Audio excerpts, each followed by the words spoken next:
വീടിനുള്ളിൽ പൂച്ചക്കുഞ്ഞും പട്ടിക്കുട്ടിയും നല്ല ഉച്ചമയക്കത്തിലായിരുന്നു. എന്തോ ഒരു ശബ്ദം കേട്ട് എണീറ്റ പട്ടിക്കുട്ടിയുണ്ടല്ലോ വലിയ ശബ്ദത്തെ കുറിച്ചു. ആ കുര കേട്ട് ഞെട്ടി എണീറ്റ പൂച്ചക്കുഞ്ഞ് മ്യാവൂ എന്ന് വിളിച്ചതാവട്ടെ ആരും കേട്ടതുമില്ല. എന്തിനാണ് നീ ഇപ്പോ ബൗബോ എന്ന് കുറിച്ചത്? ഞാൻ പേടിച്ചുപോയി.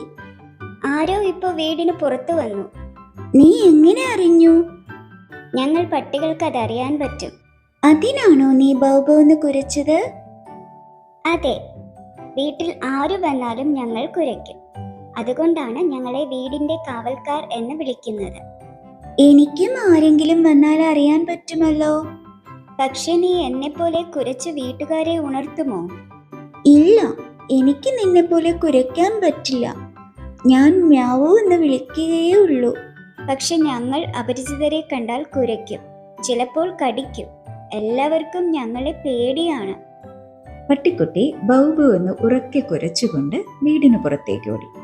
പാവം പൂച്ചക്കുഞ്ഞ് പേടിയോടെ ജനൽ വഴി നോക്കിയതല്ലാതെ പുറത്തേക്ക് പോയില്ല. അടുത്ത ദിവസം രാവിലെ പൂച്ചക്കുഞ്ഞ് എണീറ്റപ്പോൾ ആരോ നമ്മുടെ പട്ടിക്കുട്ടിയുടെ കഴുത്തിൽ ഒരു ബെൽറ്റ് ഇട്ട് അതിനെ കെട്ടിയിട്ടിരിക്കുന്നു. പൂച്ചക്കുഞ്ഞാവട്ടെ വീടിനകത്ത് മുഴുവൻ മ്യാവൂ എന്ന് വിളിച്ചുകൊണ്ട് സ്വാതന്ത്ര്യത്തോടെ കറങ്ങി നടന്നു. എനിക്കും നിന്നെ പോലെ കറങ്ങി നടക്കണം, പട്ടിക്കുട്ടി സങ്കടത്തോടെ പറഞ്ഞു. ഞങ്ങൾ പൂച്ചകൾ ആരെയും കണ്ടാൽ കുരയ്ക്കില്ല, കടിക്കുകയുമില്ല. ഞങ്ങൾ വീടിന്റെ കാവൽക്കാരുമല്ല, പക്ഷേ ഞങ്ങളെ ആരും കെട്ടിയിടാറില്ല. പട്ടിക്കുട്ടി സങ്കടത്തോടെ പൂച്ചക്കുഞ്ഞിനെ നോക്കി. ഞാൻ തോട്ടത്തിലേക്ക് പോകുന്നു, നീ വരുന്നില്ലല്ലോ? ഇല്ല.